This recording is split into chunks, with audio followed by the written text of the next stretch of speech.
Hey guys, what's up? It's Ashbfc here again, and this is going to be a video on my top 10 games of 2012 so far, since we still have like 3 months to go. I saw Scottish Duck did a similar video, did the exact same video, I'm stealing it, on his channel a little while back, and I thought, you know what, hell, I'll make my own. I can do that, right? Can I do it? The only difference between his and mine is no one's gonna watch mine.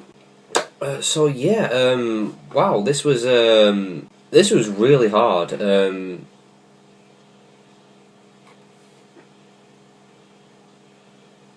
That's what she said. Yeah, this was a really hard list to throw together. Because, well, you know, I can't play every game, you know, that comes out this year.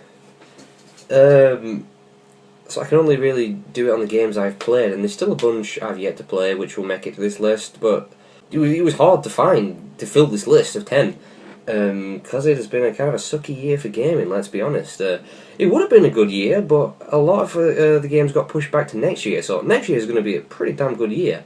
But yeah, this year, not a great year for gamers. Yeah, so I've got 10 games here. They are in no particular order. What I'll do is I'll do this list now, the games so far, and then at the end of the year I'll do the proper list, the proper 10 in actual order. So yeah, so there's kind of some questionable games on here, and like I said, it was incredibly hard to get to put this list together. So some may raise some eyebrows, some may be like, what the, you know, and it will change at the end of the year. Like I said, there is still some, you know, potentially great games coming out, just a few, and there is some games out, which I haven't played, which I will do by the end of the year, which I'll go over that towards the end. But anyway, let's jump straight into it. Number one, again, this is kind of going to raise a few questions and going to be what the hell, but the first one, like I said, they're not in any particular order, but the first one I'm going to say is UFC Undisputed 3. Well, because I am a huge MMA fan, big UFC fan, and it's a great game if you're a UFC fan. If you're not a UFC fan, probably not that great of a game. But yeah, because I'm a huge MMA fan, and you know, I like to watch people punch the crap out of each other, and you know, whatever I like to do in the game as well, and you know, it's a good game to let off some steam, I think. I boot it up every once in a while, now and then, usually straight after a UFC event is when I feel in the mood for it. But yeah, it's a fun game. I never really took it online that much. It's kind of a bit laggy, which it's usually the case in most Ukes games. They're not very good at online. But when it wasn't laggy, it's fun. But I played mainly career mode, and like I said, just random fights when I fell in the mood. It's a fun game, but it probably won't be on my list by the end of the year. But yeah, so that's UFC Undisputed 3. I do think it's the best one of 3 games that are out so far. Is it 3 games? 2010, 2011, then UFC 3, Undisputed 3. Yeah. And the next one is, again, kind of a questionable one, but it's Uncharted Golden Abyss for the PlayStation Vita. This is a really good game. It's a great game. I would go as far to say it's better than Uncharted 1, in my opinion. Better than mine, in my opinion. It's nowhere near as good as number 2 or 3, but you know what? It's a really, really good entry, and a worthy entry into the Uncharted series, I think. And technically, the game's amazing. It's so close, you know, graphics-wise, to the PlayStation 3 counterparts. It looks phenomenal, and the PS Vita it's an impressive device. It's just a shame there is, like, you know, absolutely nothing out for it so far. I mean, Uncharted is the only game I have for the Vita, and I've not bought any more. I don't feel compelled to buy any more. I don't even know is there any good games been announced so far. I'm not sure, but yeah. Anyway, that's Uncharted. So yeah. Anyway, the next one. We'll move on to the next one. The next one is Resident Evil Revelations on the 3DS, and oh my god, would you shut the hell up? This is why I don't like cats. It's up to me, I'd get rid of them. Whoa, easy! What's your problem? You must be able to hear that. You're interrupting the goddamn video. It's the best games of 2012 so far.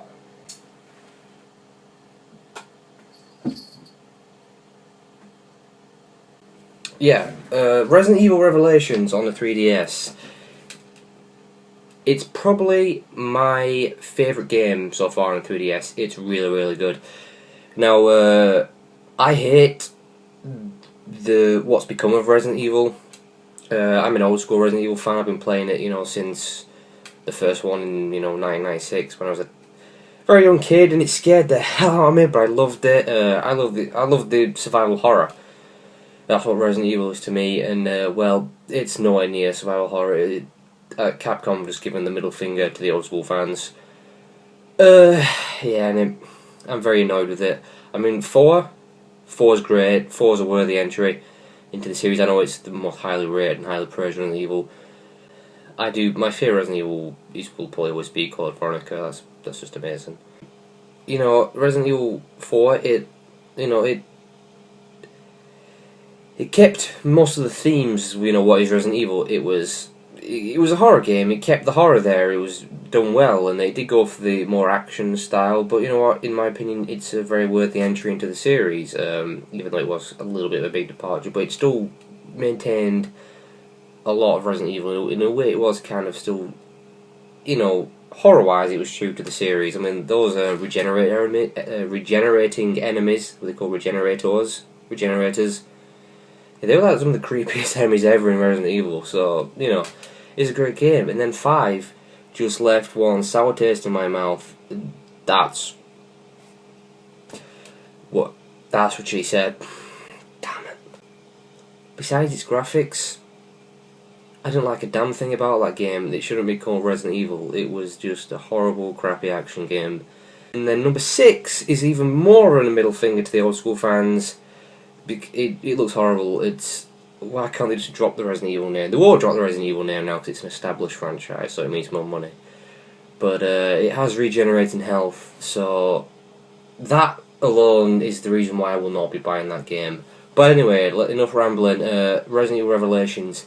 That's the direction I think Resident Evil should be in. It's a fantastic game because it's a perfect blend of horror and action. There's something for the old school fans. It's true to the series in that sense. It's got more darker horror elements. It keeps all the classic stuff like low ammo. Ammo's pretty limited, and you've got to use your green herbs and all that stuff. And then there's the action side of it, which it's the over the top shoulder stuff, and you can get guns like machine guns and stuff, and there's little action elements to it. But overall, it's a really good direction for Resident Evil to be heading in. But that ain't gonna be happening, is it, with number 6? But I hope they'll make another game. I hope after 6 they'll, keep it like Revelations. So, fingers crossed that it's not completely over for Resident Evil for me, but, whatever. That's Resident Evil Revelations for the 3DS. And the next one I'm gonna pick, I'm gonna say, because, like I said, they're not in any order, is The Darkness 2. Which is, I had the PC version, which I just thought it was a fantastic game. I was huge fan of the first Darkness. I thought it was brilliant. Its gameplay mechanics, using the darkness. It was, something I've not seen before in a first-person shooter, and it also had a really good story. I love the dark theme to it.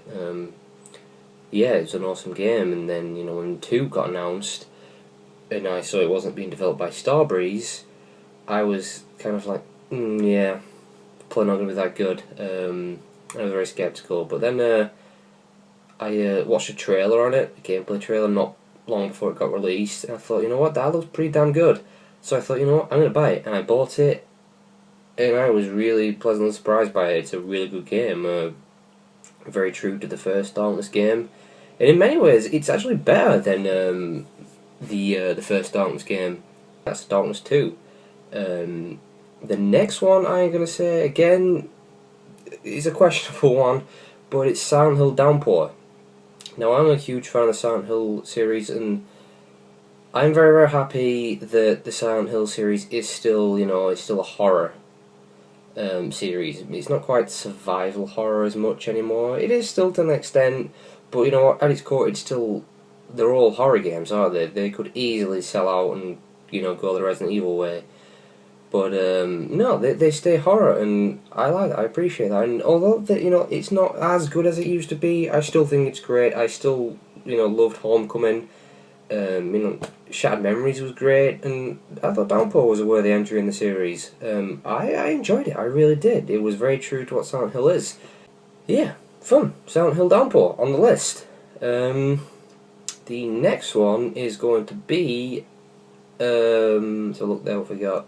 Pandora's Tower on the Nintendo Wii.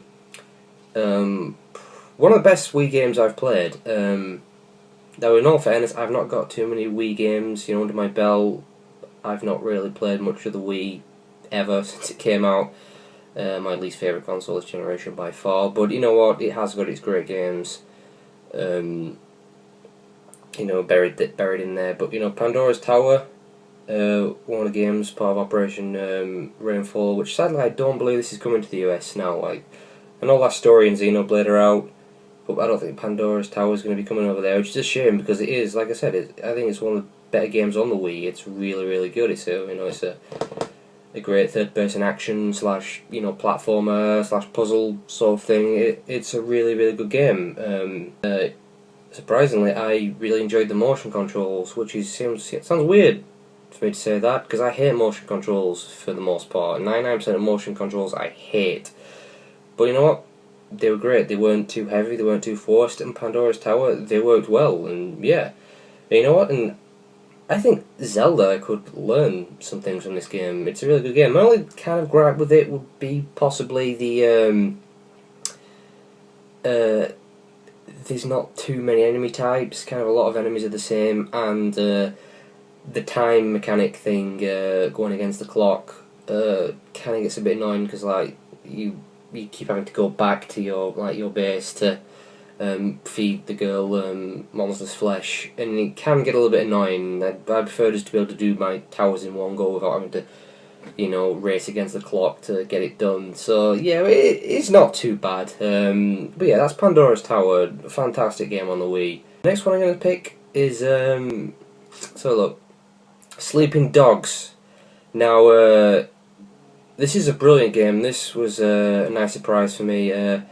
I was kind of leaning more towards the fact that this game would suck. I knew it was going to be hit or miss. It was either going to be really bad or it was going to be really good, and it ended up being really good.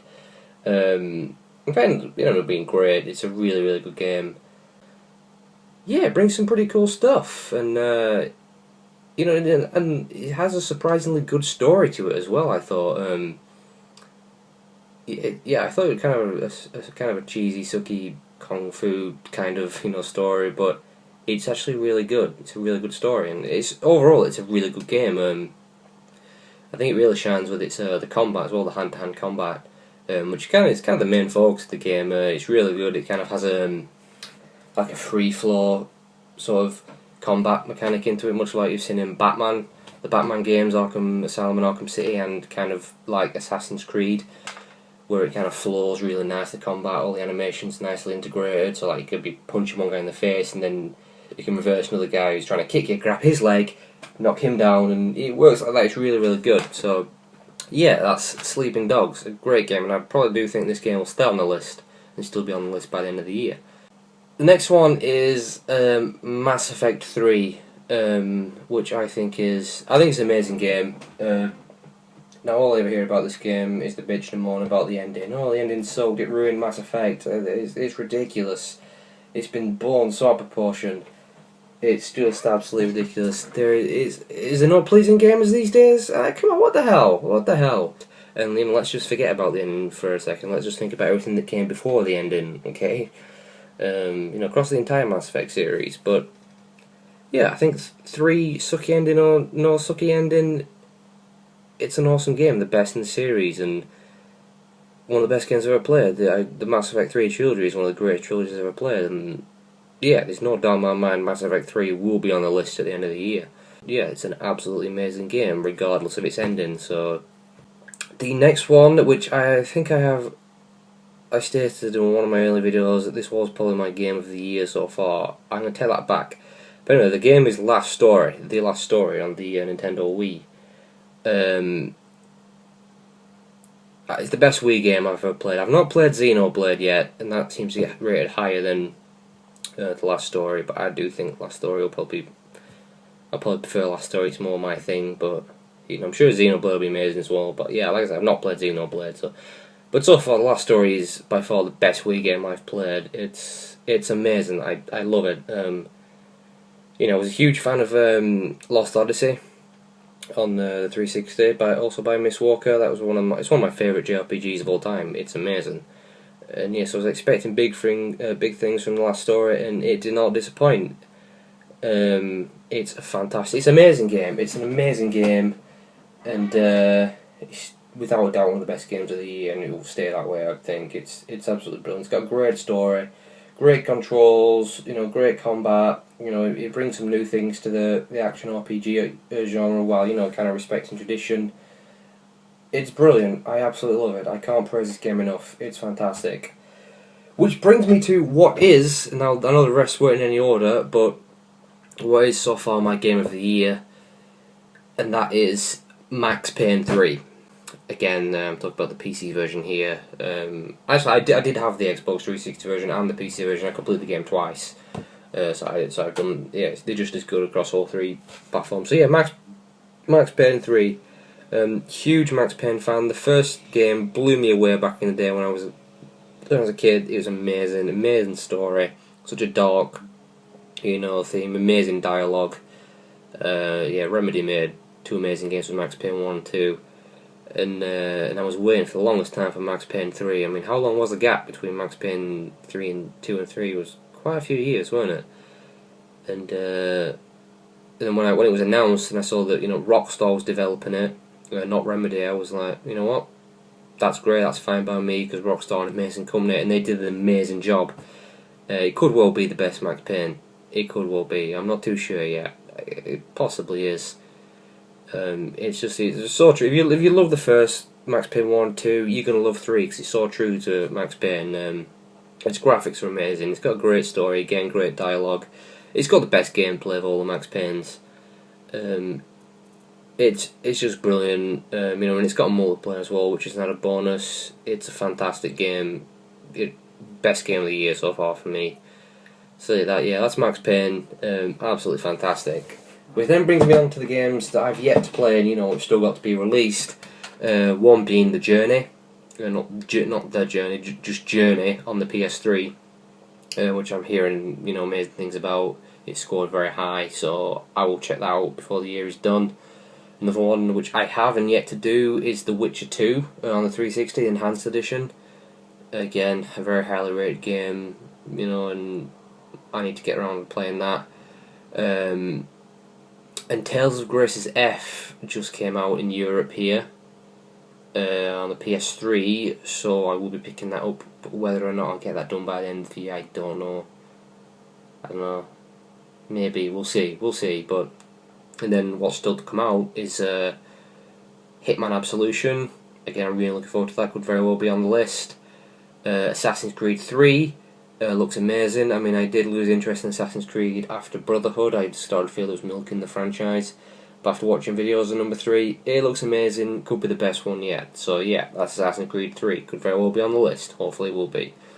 Then there's Halo 4. Which I'm not the biggest Halo fan. But you know what, it could be good. I'm keeping an eye on it. I mean, I do enjoy the Halo games. I just think they're very overrated. But I mean, the weird thing is, my favourite Halo by far was Halo Reach, which I know I'm very much in the minority there. I thought Reach was really good. I thought it was the best one. But yeah, but Halo, I got a feeling Halo 4 could end up being really bad and get really bad reviews. I'm not sure. I'll keep an eye on it. We'll see. Could be a surprise. I don't know. And then what else have we got? And there is Far Cry 3, which looks amazing. Very much looking forward to that. But as long as these games don't get delayed, they could very well end up getting delayed. I've got a kind of feeling Far Cry 3 will get delayed, but hopefully not. And then obviously Resident Evil 6 I couldn't care less about, nor could I care less about Call of Duty Black Ops 2. So yeah. But yeah, so that's my list of 2012 so far. Like I said, it wasn't in any order apart from the first one, Max Payne, and you know, at the end of the year, I will redo it and put them all in order, and I'll give you my final list. So, yeah, thanks for watching. Hope you guys enjoyed. You know, maybe let me know your favourite games in the comments or something, and I'll see you next time.